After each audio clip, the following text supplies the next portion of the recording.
Shalom, shalom, family, and aloha from Maui, Hawaii.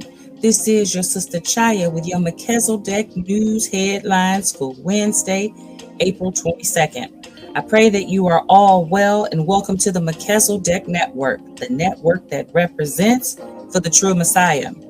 Family, we got a lot going on today. I got a lot of headlines for you, and I'm going to be running through them.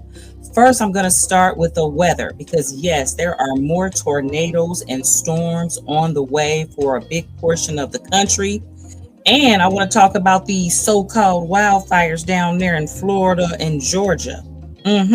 So let's go over to Max Velocity and listen to a weather update as well as Fox News. A dangerous, severe weather pattern is about to unfold, and this could lead to 7 straight days of significant severe weather. This long stretch of severe weather will begin tomorrow across parts of the Great Plains and Midwest, where damaging winds, very large hail, and a few tornadoes will be possible. But on Friday and into the weekend, the focus is expected to shift farther south and east, with repeated rounds of severe thunderstorms possible from Texas and Oklahoma into the lower Mississippi River Valley. All hazards of severe weather will be possible, including an elevated risk of tornadoes, especially on Sunday and Monday. The tornado threat goes up tomorrow, though, for portions of eastern Nebraska, eastern Kansas, Oklahoma, and the level 1 threat goes as far as Minneapolis, the Twin Cities.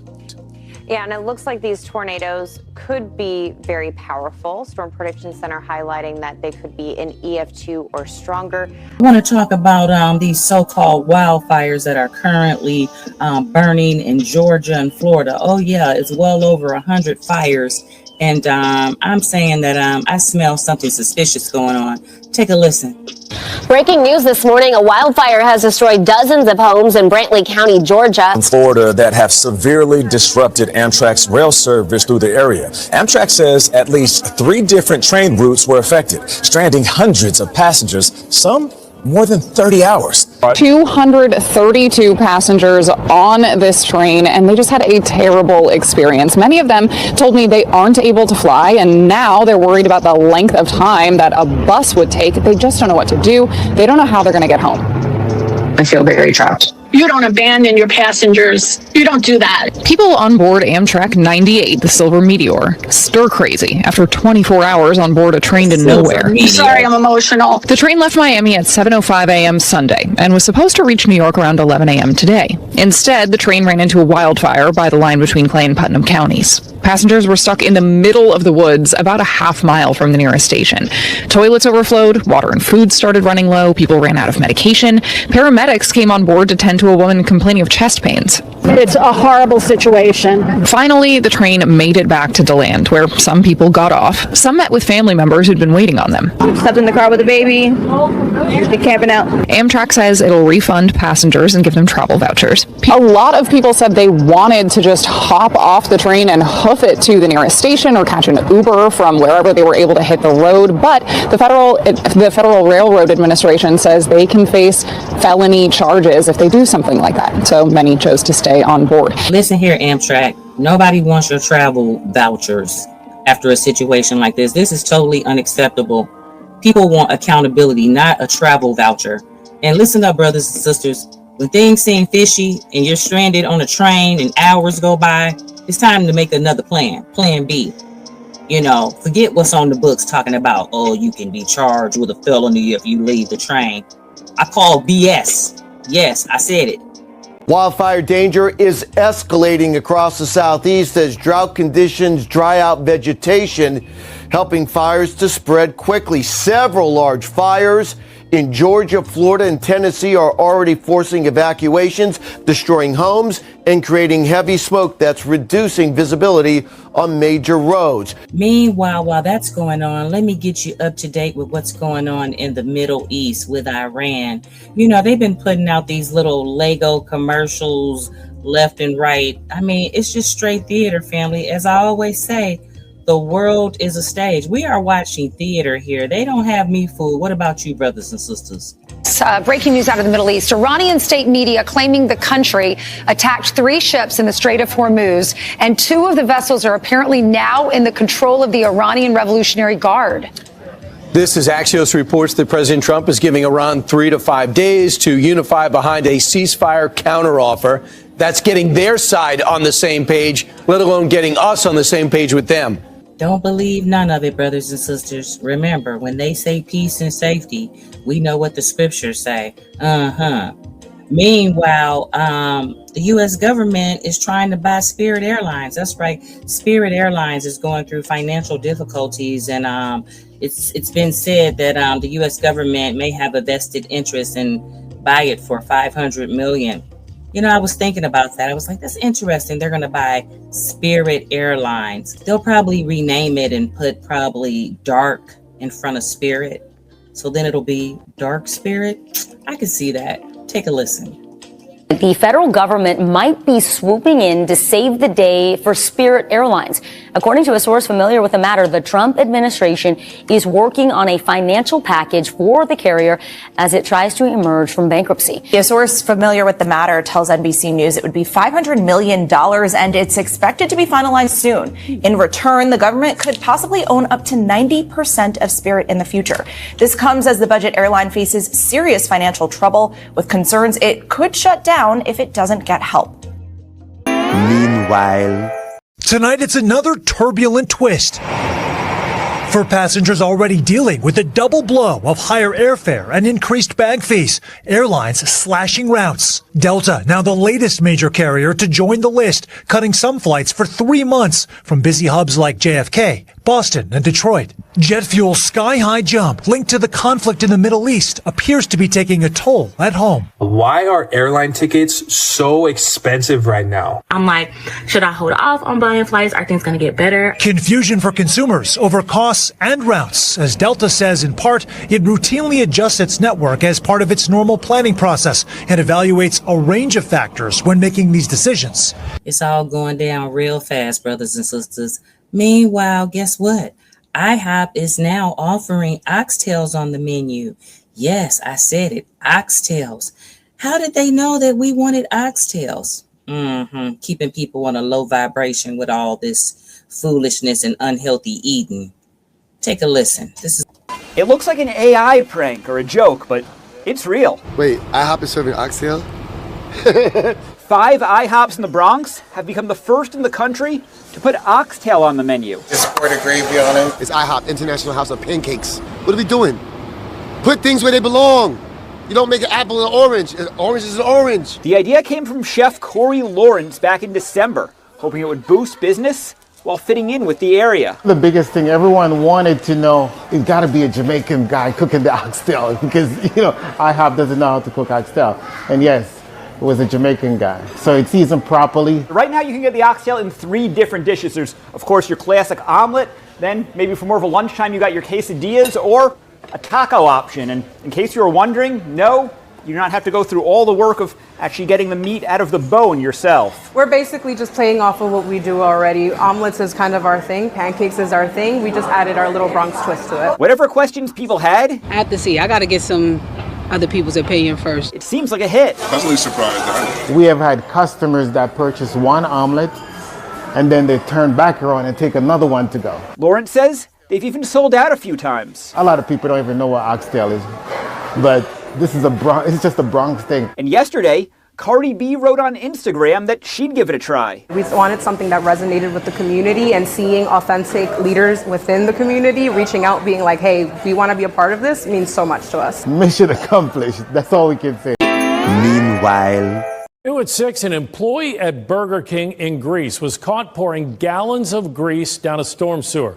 This is what a witness soaked up after it happened. And that sewer runs straight into a creek. The first call the witness made was to Chief Investigative Reporter Berkeley Breen, who is standing over the sewer grate.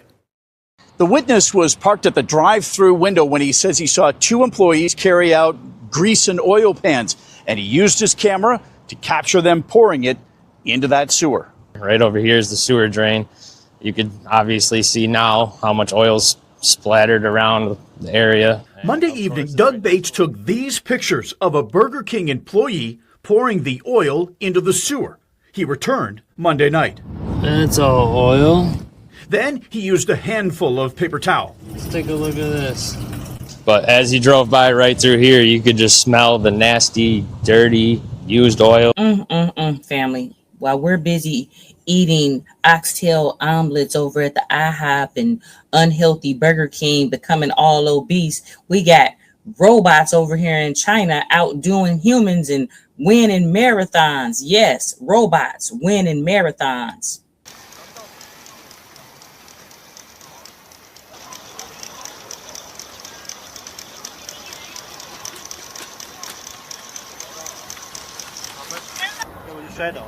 Robots over here breaking world records.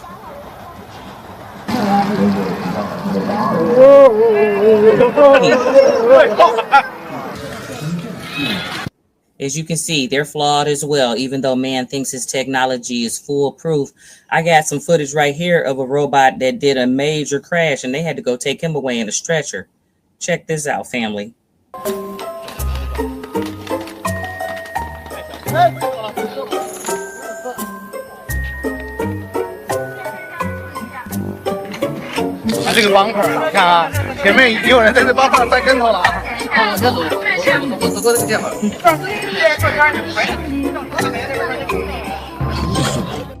Family, is that not traumatizing?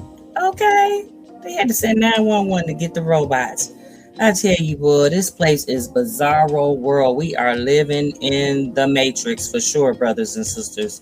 Meanwhile, we're living in the Matrix. The celebrities are out enjoying themselves, looking good, going to see Michael Jackson's new movie. You know, they will not let the dead rest. They are making so much money off people that have passed. Let me show you this footage. Difficult, how are you? I'm excellent. What'd you think about the movie? The movie was incredible. Go see Michael. How do you think Jafar did? Jafar killed it. Okay, I love you. What'd you think of the film? It was awesome. I love you. I love you. I love you. I love you. How do you think Jafar did? Playing his uncle. How do you think? Oh, he was awesome. He was awesome. You're amazing. He was Michael. And you're amazing. It felt like you were watching Michael on screen?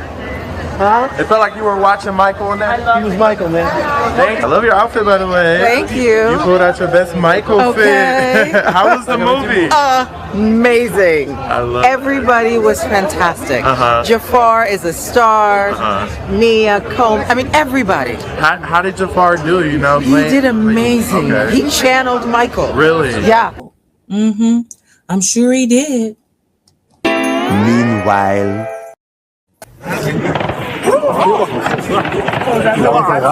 Gunshots ringing out at a busy tourist site near Mexico City. Yeah, get out of there. People running frantically and jumping off the Teotihuacan pyramids as a barrage of bullets rain down. Now he's climbing up. Witnesses filming a man seen here pacing atop a pyramid, appearing to hold a gun. Oh, they're shooting at him. The shooter fired multiple times, investigators say, killing a Canadian woman before turning the gun on himself. 6 other people were injured. Authorities say they recovered a gun, bladed weapon, and live cartridges at the scene. And speaking of Mexico, take a listen to this story right here. Developing right now, leaders in Mexico are demanding answers after 2 CIA employees were killed in a car crash following a drug lab raid. Now, it happened in the Mexican state of Chihuahua, which shares a border with Texas and New Mexico. Mexico's president says she was not aware of the drug raid and that collaborations between the local government and U.S. without federal permission violate Mexican law. A lot going on in Mexico right now. Meanwhile. Began tonight with terror and chaos at Valley Forge High School. A high school student is dead after shooting herself inside the school's cafeteria. Thanks for joining us for the news at 10 o'clock. I'm Chris Fry. Stunned classmates running frantically to get out of the building. Team coverage tonight starts with Caitlin McCarthy. Family, this place is going down and it's going down fast. I tell you, every headline I click on, it's just like, wow, wow, wow. We're living in those last days. Yes, it's not the end of the world, but it is the end of the era, family. And this is why we're seeing so many of the prophecies be fulfilled. I just got some breaking news. This is out of West Virginia. Take a listen. And we begin with breaking news here at 4. Hello, I'm Connie Leonard. 2 people are dead and 19 others hospitalized after a chemical leak. It happened in West Virginia earlier today. That's Officials serious. say that leak happened at a plant in Institute that's just about 10 miles west of Charleston, when a reaction involving nitric acid triggered a gas release as workers were shutting down part of that facility. That's when it happened, and 7 first responders were among those injured, with others taken to the hospital by private cars. A shelter-in-place order was issued and later lifted. Officials saying that impact was limited to the site. The company is cooperating. Yeah, I'll keep you updated on that story. But before I leave, I want to share this last story regarding a pregnant woman that had a 27-pound fibroid removed. I had never heard of such a thing. Can you imagine? 27 pounds. Yes. I want you to listen to this before I head out of here. A local pregnant woman came to Loretto Hospital looking for options to deal with her advanced fibroid after other doctors told her she would likely lose the pregnancy and lose her fertility. This is what a suburban woman looked like 3 weeks ago. Brianna Johnson was only 17 weeks pregnant, but she had an enormous growing fibroid pressing on her uterus and organs. Of course, that's alarming, scary. Johnson shares she, her older son, and her partner were excited about the baby. But she says several doctors told her she would have to terminate the pregnancy and have a hysterectomy through a vertical incision in her abdomen to remove the fibroid and prevent future fibroids. Hysterectomy may be my best option. And I was like, absolutely not. According to a 2025 meta-analysis of racial disparities in minimally invasive hysterectomy published in NIH PubMed Central, non-white patients were 50% less likely to receive minimally invasive surgery compared to white patients. She was in so much just agony. Her uterus is literally this big, legit, and everything else was all fibroid. Johnson met OBGYN Dr. Pierre Johnson at Loretto Hospital, who specializes in removing benign masses. He removed a 27-pound fibroid through a small, low incision without impacting her pregnancy. So I'm starting to feel the flutters and the movements. So it's just all surreal that, I just woke up and got this new lease on life and opportunity and motherhood. Her outlook is phenomenal, right? So she's in her second trimester of pregnancy now. She can breathe, she can walk, she can move. Dr. Johnson and patient Johnson urge other doctors to make sure they are really listening to their patients. And they urge women to find a doctor who will listen. There is such a disparity in the way they're being treated. There is a need not only for representation, but for education amongst professionals to be able to give these women the care that they need. We literally are just asking for the help that anybody else would want and fairness in that as well. Fascinating story, right, family? I thought so. Well, those are your Melchizedek news headlines for Wednesday, April 22nd. I will follow up with you all if there's any development in these fires down in Georgia, Tennessee, and Florida, as well as these upcoming storms over the next few days. I love you all with real love and real respect. Please click the like button and share with others. I will see you all soon. Shalom.